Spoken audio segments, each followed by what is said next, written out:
15 August 1947ला Bharat जेव्हा स्वतंत्र झाला त्याआधी 150 वर्ष भारत ब्रिटिशांच्या पारतंत्र्यात होता. आज गेल्या 73 वर्षांमध्ये जर का आपण बघितलं तर भारत वेगवेगळ्या स्थित्यंतरांमधून पुढे जात इथवर पोहोचलेला आहे. राजकीय, सामाजिक, आर्थिक स्थित्यंतरांमधून भारत पुढे आला आहे. आज जेव्हा भारत हा नया भारत किंवा नवा भारत म्हणून पुढे येतोय तेव्हा खरंच आपला मूळ भारत जो राष्ट्रपिता महात्मा गांधींच्या स्वप्नातला भारत आहे का? न्यू इंडिया, नया भारत जेव्हा आपण म्हणतो तेव्हा भारतासमोरची आव्हानं आणि वस्तुस्थिती काय आहे त्याचाच आज आपण उहापोह करणार आहोत. आपल्या सोबत राज्यातले एक ज्येष्ठ आयटी तज्ञ, लेखक, अभ्यासक अच्युत गोडबोले. सर, G24च्या विशेष कार्यक्रमात तुमचं स्वागत आहे. पहिला प्रश्न हाच आहे की भारताच्या स्वातंत्र्याचा खरा अर्थ काय? मला हा प्रश्न खूप महत्वाचा आहे आणि 15 ऑगस्टलाच आपण त्याची चर्चा करतोय, फार महत्वाचं आहे. कारण 15 ऑगस्टला आपल्याला स्वातंत्र्य मिळालं आणि मलाही मिळालं. माझा वाढदिवस आहे 15 ऑगस्टला आणि त्या दिवशी मला भारताच्या स्वातंत्र्याच्या विषयी एक बोलताना नेहमी आपल्याला असं वाटतं बरं का, की 150 वर्षाचा स्ट्रगल करून आपण स्वातंत्र्य मिळवलं. आणि हे स्वातंत्र्य म्हणजे काय, तर भारताने प्रगती खूप केली स्वातंत्र्यानंतर. म्हणजे स्वातंत्र्याच्या अगोदर आपला आर्थिक जीडीपी वाढीचा दर हा 0.8% होता आणि नंतरच्या काळात तो 3.5% झाला. नंतर हिंदू रेट ऑफ ग्रोथ म्हणून हिणवण्यात आलं. नंतर तो 9-10% झाला. आता तो पुन्हा खूप खाली आलेला आहे. जीडीपी ग्रोथ म्हणजे काय, आपली फक्त प्रगती आपण मानू नये खरं म्हणजे, पण एकंदरीत आपण प्रगती अनेक क्षेत्रात केलेली आहे. पण तरी सुद्धा त्याला स्वातंत्र्य म्हणायचं का? तर मला असं वाटतं की स्वातंत्र्याला अनेक पैलू आहेत. पण आर्थिक आहेत, औद्योगिक आहेत, राजकीय आहेत, सामाजिक आहेत, सांस्कृतिक आहेत, पर्यावरणीय आहेत, मानसिक आहेत, धार्मिक आहेत, व्यक्ती स्वातंत्र्य, या सगळ्या गोष्टींमध्ये आपण स्वतंत्र झालो आहोत का? पण प्रगती केली आहे नक्कीच, पण आपण स्वतंत्र खरंच आहोत का? आणि गांधीजींच्या स्वप्नातलं आपण भारत स्वतंत्र आहोत का? तर मला असं वाटतं आपल्याला खूप मोठा पल्ला अजून गाठायचा आहे. म्हणजे आपण खऱ्या अर्थाने स्वतंत्र झालेलो नाही आहोत. आपण खूप ठिकाणी आपण मागे पडतो आहोत असं मला वाटतं. ह्याच्या ठिकाणी काय माहितीये का, स्वातंत्र्याची जी व्याख्या आहे ना, त्याच्या थोडं तत्वज्ञानात मी एक अर्धा मिनिट फक्त मी जातोय. म्हणजे आपण कुठलीही गोष्ट म्हणजे याचा एक फिलॉसॉफिकल जो विचार झालेला आहे पूर्वीपासून. खरं म्हणजे सॉक्रेटिस पासून आपल्या सुद्धा पूर्वीच्या काळच्या ऋषी मुनींपासून याच्यावर विचार झाला की स्वतंत्र असणं म्हणजे काय. आणि पुढे तर विज्ञानामध्ये एक डिटर्मिनिझम आणि फ्री विल असा एक मोठा हे तयार झाला होता न्यूटनच्या नियमानंतर, की सगळं विश्व हे पूर्वीच्या नियमांमुळे जखडून गेलेलं आहे. त्यामुळे आपण स्वतंत्रच नसतो. आपण जी कृती करतो ती कृती करायला आपण स्वतंत्र नसतो. पूर्वीच्या अनेक घटनांनी आपण बांधले गेलेलो असतो आणि त्यामुळे खरं स्वातंत्र्य आपल्याला कुठल्याही कृतीचं नसतंच असं ही फिलॉसॉफी सांगत होती. पण त्यानंतर हायझेनबर्गने क्वांटम मेकॅनिक्स मध्ये एक अनसर्टनिटी प्रिन्सिपल आणलं आणि त्यानंतर फ्री विल वगैरे अशी चर्चा सुरू झाली. पण खऱ्या अर्थाने फ्रीडम म्हणजे काय, तर सगळ्यांनी आपण वेडं-वाकडं वागायला सुरुवात केली तर फ्रीडम राहणार नाही. आणि म्हणून खरं म्हणजे लिव्हिएथनची कल्पना खरं म्हणजे मांडली थॉमस हॉब्सनी, की आपल्याला स्वतःच्या काही स्वातंत्र्यावर गदा आणावे लागेल. सरकारने खरं ताब्यात ते घेतलं पाहिजे, सरकारने नियम केले पाहिजेत असं हॉब्सने सांगितलं, ज्याच्यावर लॉकने टीका केली. आपण नंतर इंग्लंडमध्ये म्हणजे या फ्रीडमचा जर का आपण इतिहास जर का बघितला तर इंग्लंडमध्ये म्हणजे 1100 साली फक्त सरदारांना स्वातंत्र्य मिळालं आणि नंतर मग 1689 साली बिल ऑफ राईट्स आलं. तर अमेरिकेमध्ये 1776 साली डिक्लेरेशन ऑफ इंडिपेंडन्स आलं आणि फ्रेंच राज्यक्रांती त्यानंतर 1789 साली स्वातंत्र्य, समता, बंधुत्वाची हे घेऊन. त्यानंतर भारतामध्ये 150 वर्षाचा आपला स्वातंत्र्याचा सगळा तो काळ आहे. आणि त्यानंतर आपण जे स्वातंत्र्य मिळालेलं आहे आपल्याला, आणि त्यानंतर संविधान जे आपल्याला मिळालं 26 जानेवारी 1950ला, त्या ठिकाणी आपल्याला कशा तऱ्हेने स्वातंत्र्य मिळणार आहे ह्याच्या व्याख्या सुरू झाल्या आणि त्या व्याख्या आपल्या संविधानात केलेल्या आहेत. त्या बऱ्याच आर्टिकल्स मध्ये केलेल्या आहेत. मी त्या सगळ्याची उजळणी मी आता करत बसत नाही. पण आर्टिकल 14 म्हणजे सगळं कायदा समोर सगळे सारखे असतील. आर्टिकल 15 त्याच्यावर एक सिनेमा निघालेला आहे की जात-पात, धर्म ह्याच्यावर कोणीही कोणाचीही फरक करू नये. आता हे सगळं आपल्याला लागू पडतंय की नाही ज्याचं त्यांनी बघावं. मला असं वाटतं कित्येक बाबतीत आपण अजूनही मागे आहोत आणि म्हणून आपल्याला विचार करण्याची खरं म्हणजे गरज आहे.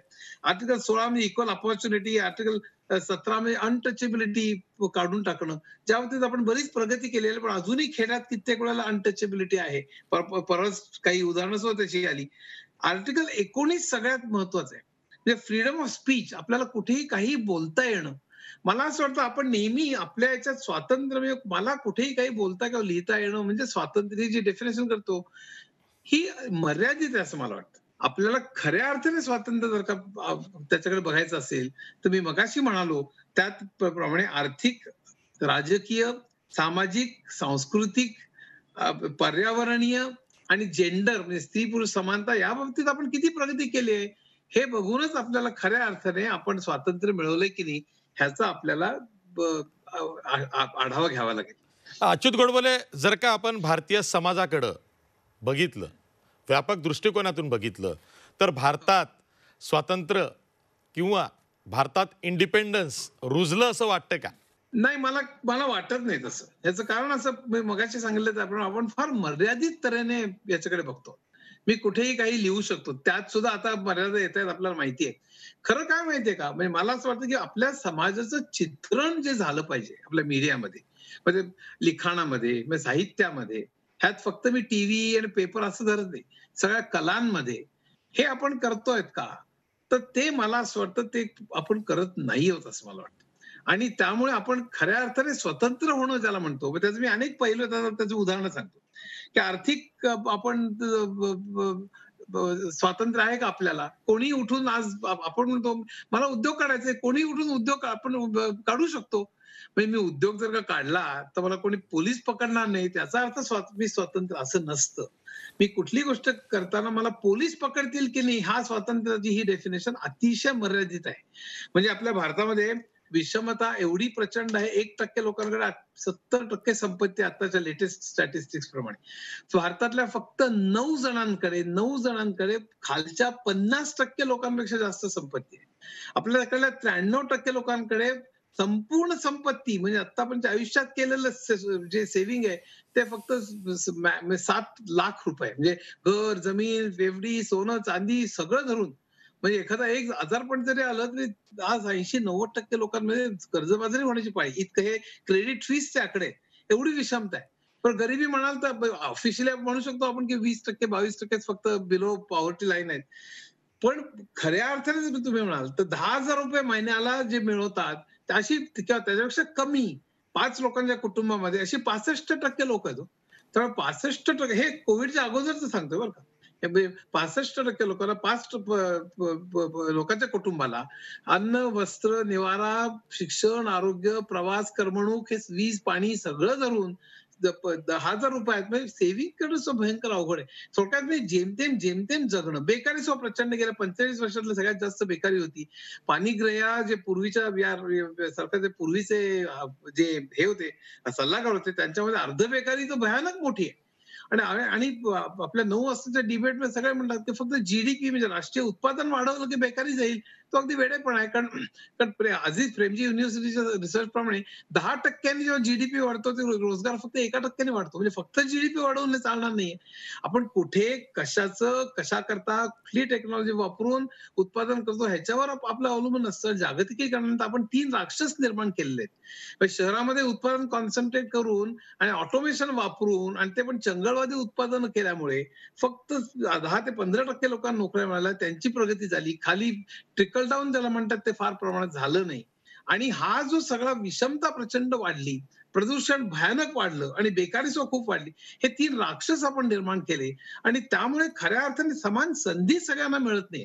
माझ्या मते स्वातंत्र्याचा सगळ्यात महत्वाचा भाग म्हणजे सर्वांना समान संधी आणि कम्युनिस्ट राष्ट्रांप्रमाणे काही मार्क्स कधीच म्हणलेलं नव्हतं. पण काही कम्युनिस्ट राष्ट्रांमध्ये म्हणजे सगळ्यांना सारखा पगार, सगळ्यांना सारखा गणवेश वगैरे असल्या भंपक कल्पना मूर्खासारख्या आहेत. पण समान संधी तरी प्रत्येकाला हवी. म्हणजे एकाकडे वन रूम किचन आहे, दुसरीकडे बंगला, एकाकडे सायकल आहे, दुसरीकडे मर्सिडीज मला काही प्रॉब्लेम नाही. थोडीशी विषमता खरं म्हणजे चांगलीच, म्हणजे सगळे कॅपिटलिस्ट इकॉनॉमिस्ट म्हणतातच की विषमता, पण पण प्रश्न असा की किती ती असावी? ही इतकी भीषण आहे की त्यामुळे सगळ्या मंदी, तेजीचे बुडबुडे निर्माण होतात. त्यामुळे प्रचंड आज थॉमस पिकेटीनी कॅपिटल नावाचं हे लिहिलेलं आहे. अमेरिकेत सुद्धा प्रचंड विषमता आहे, इंग्लंडमध्ये सुद्धा. आणि या सगळ्याचं कोविड नंतर ह्याचे परिणाम इतके भयानक आहेत. म्हणजे अमेरिकेत बेकारी म्हणजे ग्रेट डिप्रेशनच्या काळात 1929 साली 25% होती. आता जवळपास 30-40% बेकारी आहे. त्याच्यापेक्षा वाईट परिस्थिती आहे. भारतात सुद्धा जीडीपी -5-6% पर्यंत आता गेलेला आहे. तर मला असं वाटतं की हा जो प्रचंड प्रकार आहे, हा भयानक विषमता, भयानक गरिबी आणि म्हणजे साधी गोष्ट आहे की ज्या अर्थी रेशनवरती 80 कोटी लोकांना जर का धान्य द्यावं लागतंय, याचा अर्थ ते गरीबच आहेत ना. जे सुखवस्तू फ्लॅटमध्ये राहतात त्यांना काय 5 किलो धान्यावर कशाला जगतील ते? 80 कोटी लोकं, त्या पुढचे 10-20 जेमतेम 130 कोटी पैकी 100 कोटी जेमतेम जगतायत भारतामध्ये, लक्षात ठेवा. आज कोविडचं हेल्थ केअरचं बजेट लोकांना परवडत नाही, लाखो रुपयाचं हेल्थ केअर. तर आता त्याच चिन्हाचं कारण आहे. प्रश्न एवढा आहे की आर्थिक त्यामुळे आपल्याला स्वातंत्र्य आहे. राजकीय स्वातंत्र्य आहे का? तर राजकीय स्वातंत्र्य आपल्याला निवडणुकीला उभं राहण्याकरता सुद्धा 10-20 कोटी लागतात एमएलएला आणि एमपीला 30-40 कोटी लागतात, असं आता स्टॅटिस्टिक्स. अमेरिकेत सुद्धा प्रचंड मोठ्या प्रमाणावर पैसा लागतो. म्हणजे कमला हॅरिस, जी आता व्हाईस प्रेसिडेंटची उमेदवार आहे डेमोक्रेटिक पक्षाची, ती ती निवडणुकीतनं माघार घेतली तिने. अगोदर ती फाईट करत होती जो बायडन बरोबर, माघार घेतली आणि आता त्याच्याच बरोबर ती व्हाईस प्रेसिडेंट होती. केवळ त्याच्याकडे पैसा नव्हता म्हणून. ह्याचं कारण आपलं पूर्ण राजकारण हे कॉर्पोरेट फायनान्सनी झालेलं आहे. कॉर्पोरेशन पार्टीजना मदत देतात आणि सगळ्यात जास्त श्रीमंत जी पार्टी आहे ती इलेक्शनवर प्रचंड खर्च करते. म्हणजे इलेक्शन कमिशननी घालून दिलेल्या जे मर्यादा आहेत त्याच्यापेक्षा अनेक पटीने लोक खर्च करतात. त्याच्यात मला दारू, साड्या, पैसे, म्हणजे हे फक्त इलेक्शनमध्ये मत देता येणं, हे म्हणजे स्वातंत्र्य आहे का बाबा त्याला? पुन्हा त्यातनं इतके अडाणी लोक, म्हणजे 23% अशिक्षित, त्याच्या पुढचे 40% लोकांना म्हणजे 5वीतलं माणसं बोलायला दुसरीतलं वाचता येत नाही, 8वीतलं तिसरीतलं वाचता येत नाही, अशी सगळी परिस्थिती. अशांना वेल इन्फॉर्म नसणं आणि आपले चॅनल्स आणि वर्तमानपत्र अशी की खऱ्या ज्या बातम्या आहेत त्या बातम्या पोहोचत, मी चॅनलवरतीच बोलतोय, मला माफ करा. इनफॅक्ट काही थोडे जे चॅनल्स आहेत त्यातलं हे आता मी ज्याच्यावर बोलतोय तो ते एक आहे, इंग्लिश मधलं एखाद दुसरे असतील, पण बाकी अनेक चॅनल्स वरती नुसतं म्हणजे करमणूकच चाललेली असते, आरडा-ओरडा, धिंगाणा. आणि इतरही चॅनल्स वरती बघाल तुम्ही, तर आपल्यासमोर आदर्श काय ठेवले जातात बघा ना. तुम्ही सगळे चॅनल्स वरती राजकारणी, क्रिकेटर किंवा सिनेनट्या किंवा कुठल्या ते सीरियल मधल्या नट्या, आत्ताच मला पहिला ब्रेक कसा मिळाला, यांच्याच मुलाखती आपल्यासमोर आदर्श फक्त हे ठेवले जातात. मला सांगा, टीआयएफआरचा कुठला तरी सायंटिस्ट, आयआयटीतला कुठला तरी इंजिनियर, ते श्रीधरन, त्याने कोकण रेल्वे बांधली, कितीदा इंटरव्ह्यू बघितले तुम्ही त्यांचे? कितीदा किशोरी आमोणकर, भीमसेन जोशींचे इंटरव्ह्यू बघितले, कितीदा तुम्ही जयंतराव नार्लिकरांचे इंटरव्ह्यूज बघितले, कितीदा तुम्ही साहित्यिकांचे इंटरव्ह्यूज बघितलेले आहेत. आपल्यासमोर आदर्शच मुळीच नुसतं चमको आणि सातत्याने पैसा, प्रतिष्ठान ह्याच्या मागे लागणारा आपण अतिशय राक्षसी समाज निर्माण केलेला आहे, ज्याचा पुन्हा मानसिक आरोग्याशी संबंध आहे. तर आपण मानसिक दृष्ट्या सुद्धा अतिशय एक रोगट असा समाज निर्माण केलेला आहे. तुम्ही हो, महाराष्ट्रातले ज्येष्ठ IT तज्ज्ञ आहात, त्याचबरोबर तुम्ही लेखक आहात, समाज हो, जवळून बघता, निरीक्षण करता आणि मग लिहिता. त्या हो, अनुषंगाने मला तुम्हाला हा प्रश्न विचारायचा आहे की साधारणतः हो. 1977-78 ते 1985 या काळामध्ये एक पॅरलल सिनेमा आला की जो हो, समाजातलंच एखाद दुसरा विषय घेऊन हो, त्याभोवती चांगले दिग्दर्शक चित्रपट आणत होते. त्याच हो, काळामध्ये शास्त्रीय संगीतापासून इतर प्रकारचं संगीतही बहरलं. चांगल्या चांगल्या हो, कॅसेट्स निघायच्या, हो, लोकांच्या घरी हो, त्या वाजायच्या, रेडिओवरनं हो, सुद्धा चांगलं संगीत ऐकायला मिळायचं. आता हे हो. सगळं बंद झाल्यासारखं वाटतंय. हा सगळा परिणाम हा जागतिकीकरणाचा आहे की चांगले सिनेमे नाही, गेलेत, चांगले दिग्दर्शक गेले, चांगली नाटकं गेलीत, चांगलं संगीत गेलं, आता तर जाहीरपणे मैफिली सुद्धा होत नाहीत. हे सगळं काही हो, जागतिकीकरणाचे विपरीत परिणाम आहेत. हो, एका तऱ्हेने आपल्याला म्हणता येईल की जागतिकीकरणाचा परिणाम आहे. पण त्याचा फायदा पण आहे. असं आहे बरं का, की जागतिकीकरणामुळे मी इंटरनेटचा आणि जागतिकीकरणाचा खूप जवळचा संबंध आहे. इंटरनेटमुळे अनेक गोष्टी आपल्याला अवेलेबल पण झालेल्या आहेत. तर आज तुम्ही इंटरनेटवर नुसतं टाईप केलं किशोरी आमोणकर, भीमसेन जोशी, कुमार गंधर्व, तर तुम्हाला शेकडो व्हिडिओज आणि मैफिली आणि अनेक राग तुम्हाला ऐकायला मिळतात. म्हणजे अवेलेबिलिटी खूप झालेली आहे. प्रश्न अवेलेबिलिटीचा नाहीये. पुस्तकं म्हणाल तुम्ही Amazonवर मिळतात, Kindleवरती मिळतात. कित्येक पुस्तकं डाउनलोड फ्री आहेत बरं का आज. प्रश्न असा आहे की तुम्हाला शिकवलं काय जात आहे? तुम्हाला तुमच्यासमोर आदर्श म्हणून मगाशी मी जे म्हणालो, तुमच्यासमोर आदर्श काय आहे? तुमच्यासमोर आदर्श तर अमेरिकन पुस्तकं फुटपाथवर निम्म्या किमतीला मिळणारी, की हाऊ 3 मिनिटात मित्र, 3 दिवसात मित्र, 5 दिवसात श्रीमंत, 8 दिवसात मॅनेजर, 15 दिवसात सीईओ, सारखी गाडी, बंगला, H1 व्हिसा, अमेरिका, हे सारखं तुमच्या समोर हे ठेवायचं, सारखे इंटरव्ह्यूज, क्रिकेटर, सिनेमा आणि यांचे. त्यामुळे होतंय काय, की आपलं अटेन्शन स्पॅन कमी झालेला आहे. आपली ध्येय बदललेली आहेत. म्हणजे 75 ते 85 चा काळ तू म्हणतोस तो अगदी बरोबर आहे. त्या काळात काय होतं, की आयुष्य एवढं फास्ट नव्हतं. माणसाला थोडा वेळ होता.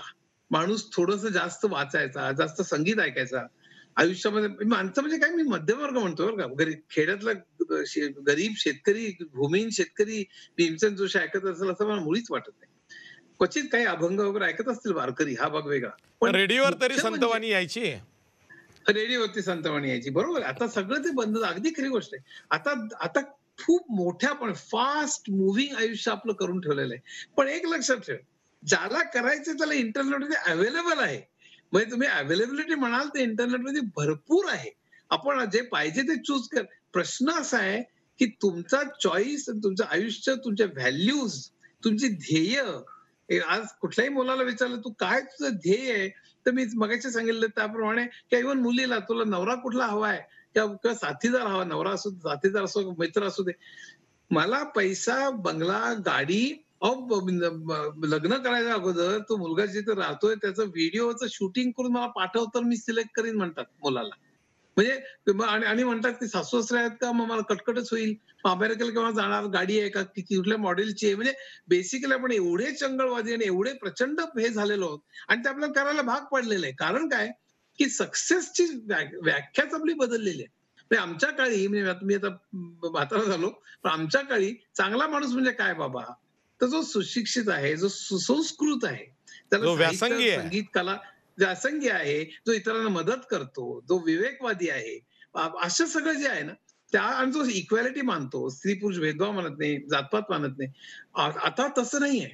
आता आपण आक्रमक झालेलो. तुम्ही सगळे म्हणजे नुसतं चॅनल आणि वर्तमानपत्र नाही, वागणुकीत सुद्धा आपल्या एक प्रचंड मोठी आक्रमकता आलेली. ते 1991च्या ग्लोबलायझेशन, तर याच्यात कुठल्याही पार्टीचा संबंध नाही बरं का. सगळ्या एकंदरीत जगामध्येच, अमेरिकेमध्ये सुद्धा, सगळ्या जगामध्ये एक भीषण आक्रमकता, भीषण आत्मकेंद्रीपणा, म्हणजे ज्याला मी निओ लिबरलिझम म्हणतो नेहमी, माझ्या पुस्तकात सुद्धा म्हटलंय अनर्थमध्ये, की आक्रमकता आणि प्रचंड मोठ्या प्रमाणात विषमता. आणि पूर्वी कसं असायचं बरं का कल्चर, की समजा एखाद्याकडे भयंकर मोठं श्रीमंत आहे, दुसरा गरीब आहे. ते कळव असायची, की लोक आपल्याला खरं एवढं आपण श्रीमंत आहोत, आपण मदत केली पाहिजे. आता म्हणजे ही श्रीमंती मी माझ्याच कर्तृत्वावर मिळाली, हे गरीब आहे त्याचं कारण ते त्याला कारणीभूत आहे. म्हणजे प्रत्यक्षात काय असतं, की हे जे श्रीमंत झालेले असतात त्याचं अनेक कारण असतात. त्याला अनेक सरकारची सवलती असतात पासून अनेक. जसं आत्ताच्या अनेक प्रायव्हेट हॉस्पिटल, मोठ्या 5 स्टार हॉस्पिटलच्या सरकारने थ्रू किमतीत जमिनी दिलेल्या आहेत. एक उदाहरण म्हणून सांगेल.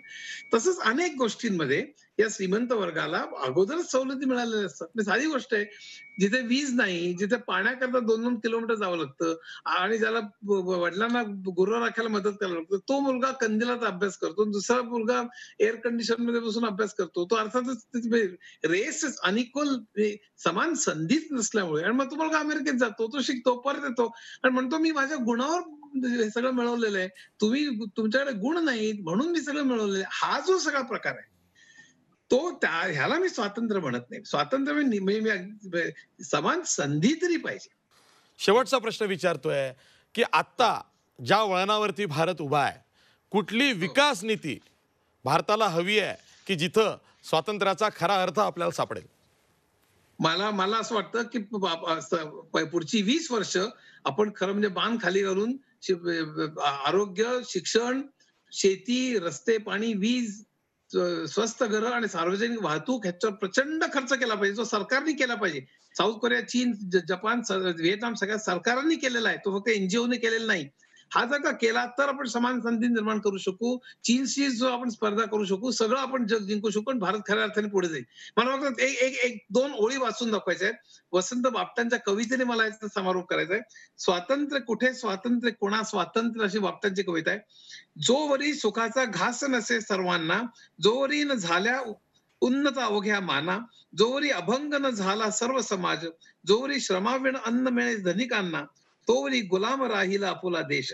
जरी निघून गेले परके आपुल्या देशी, आम्हीच आमुचे गुलाम हिंदुस्थाना. स्वातंत्र्य कुठे, स्वातंत्र्य कोणा स्वातंत्र्य. शेवटल्या ओळीत, बेहोश जनांनो बंद कराच बहाणा, संसार उधळले ऊर फाटले यांचे, या दुःखी दुर्बळ बळीराजाला देखा, हा बळीराजा छे राजबळी या लेखा.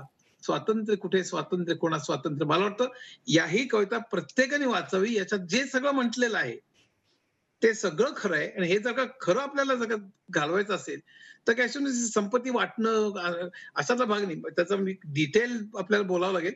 पण एकंदरीत हे जे सोशल स्ट्रक्चर आहे ज्याच्यामुळे ही इनइक्वालिटी निर्माण होते, म्हणजे जात पात जेंडर सगळीकडे. आज 1000 बायकांच्या मागे 896 स्त्रिया आहेत फक्त. आणि आपला अत्यंत 112वा नंबर आहे, म्हणजे बाकी सगळे चीन बांगलादेश आपल्या पुढे जेंडर इक्वॅलिटीमध्ये. तर सगळ्या बाबतीतली समानता, आपल्याला समान संधी थोडक्यात ही आपण आणली तरच आपल्याला स्वातंत्र्य आपण म्हणू शकू असं मला वाटतं. ठीक आहे. तुम्ही वेळात वेळ काढलात अच्युत गोडबोले आणि आलात आणि आपण स्वातंत्र्याचा खरा अर्थ शोधण्याचा प्रयत्न केला. मी इथेच थांबतोय. पुन्हा एकदा सर्वांनाच स्वातंत्र्य दिनाच्या शुभेच्छा. पाहत राहा झी 24 तास. रहा एक पाऊल पुढे.